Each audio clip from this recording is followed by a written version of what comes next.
Selamat pagi anak-anak. Selamat pagi, Bu. Apa kabar? Baik, Ibu.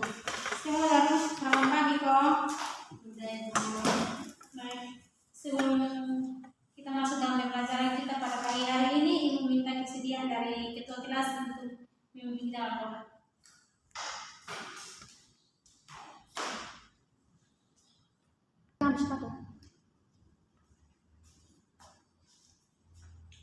Baik, sebelum kita mulai dengan kegiatan pembelajaran kita hari ini,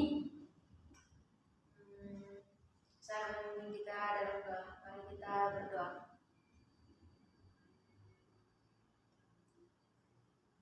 Berdoa selesai. Terima kasih Tuhan. Baik, Ibu akan cek kehadiran anak-anak. Maria Yunita Bani, Hadir, Ibu. Mercedes Hatin, Hadir Ibu. Salma Ida Boko. Sakit. Apakah ada surat sakit? Ada Ibu. Berarti tidak apa ya? Ya, Kamu Ibu. tidak ada keterangan. Wanita Lelo? Ada. Baik, terima kasih. Dan kita akan masuk dalam materi pembelajaran kita hari ini. Materi hari ini tentang ada 3 bagian dari materi pembelajaran kita hari ini. Yang pertama, bagian dari ciri-ciri dan kebutuhan makhluk hidup. Yang kedua, pengertian masing-masing dari ciri-ciri dan kebutuhan makhluk hidup. Dan yang ketiga, gambar yang termasuk ke dalam ciri-ciri dan kebutuhan makhluk hidup. Yang pertama, bagian dari ciri-ciri dan kebutuhan makhluk hidup. Apakah adik-adik tahu salah satu dari bagian dari ciri-ciri makhluk hidup? Tidak tahu. Baik, bagian dari ciri-ciri makhluk hidup itu ada 11 bagian. Yang pertama, bernapas.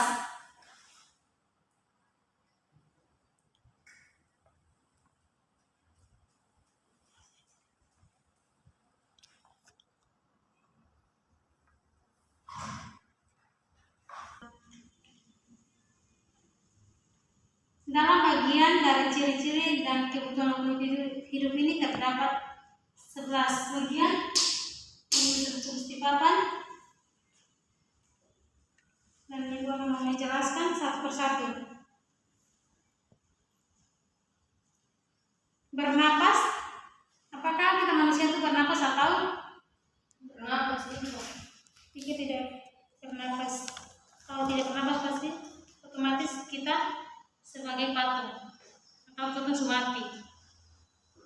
Bernapas adalah ciri-ciri makhluk hidup yang paling umum dan yang paling utama.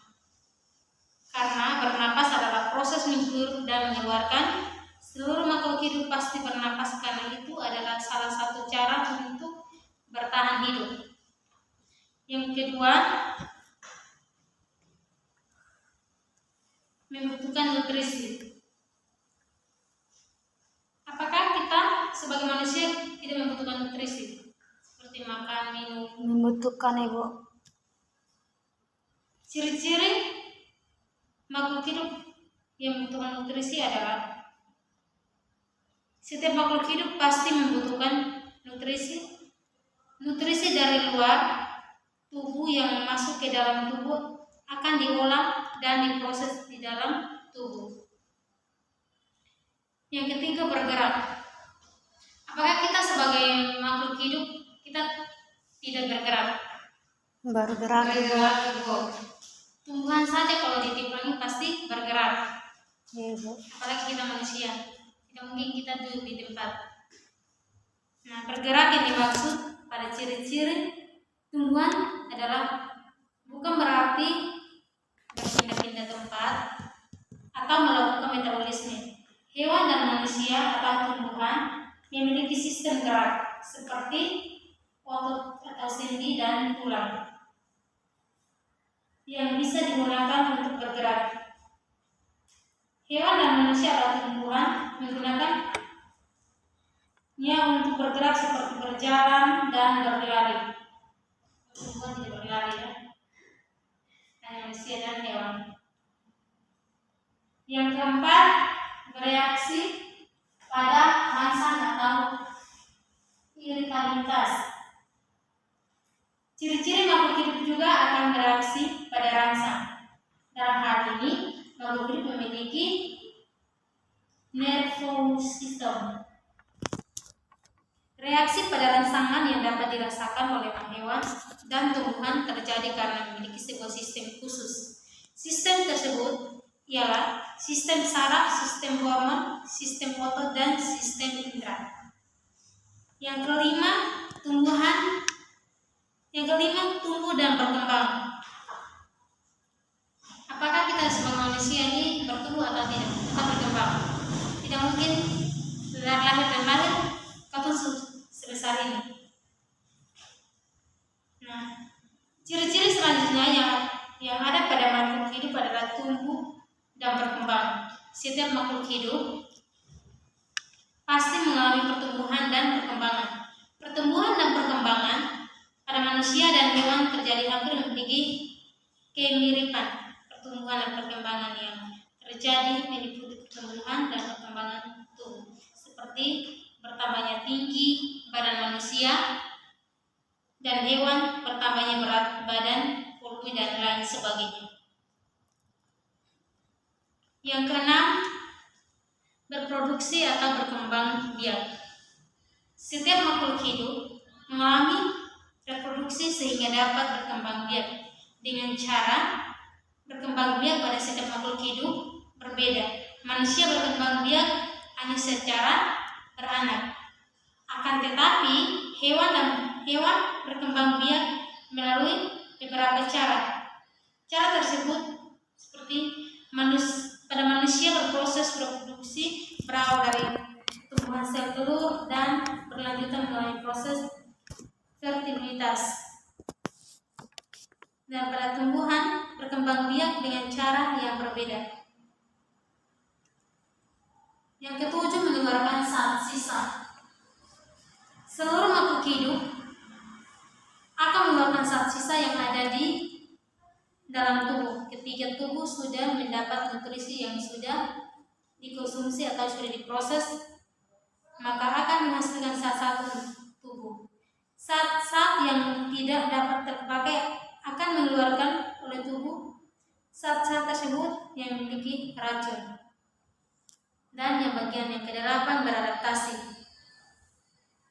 Beradaptasi yaitu makhluk hidup akan beradaptasi. Setiap makhluk hidup harus bisa beradaptasi terhadap lingkungannya. Beradaptasi adalah proses penyelesaian diri. Proses diperlukan untuk menjaga keseimbangan sekaligus bertahan hidup. Yang kesembilan, memerlukan suhu lingkungan tertentu. Nah, setiap makhluk hidup akan memerlukan suhu lingkungan tertentu. Suhu lingkungan tersebut disesuaikan dengan kebutuhan tubuhnya. Manusia yang hidup di daerah pegunungan akan berbeda dengan manusia yang hidup di daerah pesisir pantai. Begitu pula dengan hewan, contohnya seperti beruang kutub yang tinggal di daerah kutub dengan suhu rendah atau dingin.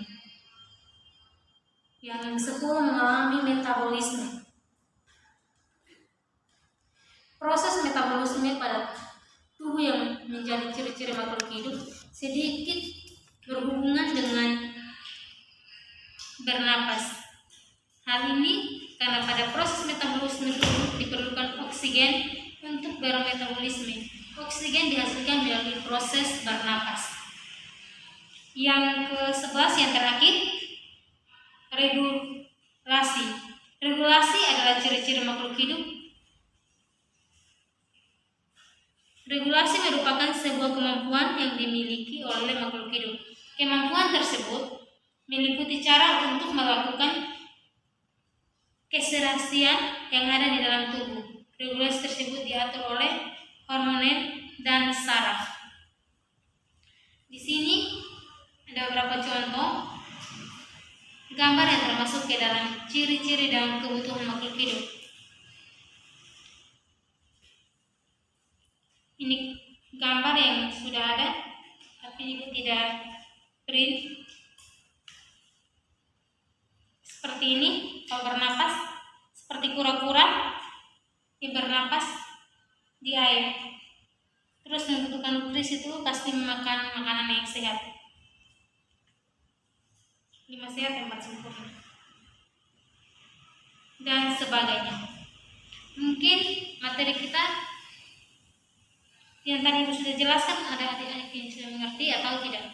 Sudah, Ibu. Kalau begitu, Ibu akan memberikan tugas dan dikirimkan pada minggu depan. Adik-adik pulang, berikan dari ke-11 ciri-ciri ini. Ibu minta masing-masing contoh, dan adik-adik pulang minggu depan dikumpulkan. Baik Ibu. Dan sebelum kita mengakhiri materi kita pada pagi hari ini, Ibu minta kesediaan satu orang untuk memimpin kita dalam doa.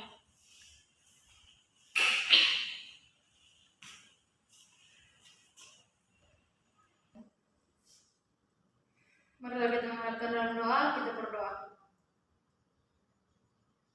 Berdoa selesai. Terima kasih. Sampai jumpa di minggu depan. Selamat siang.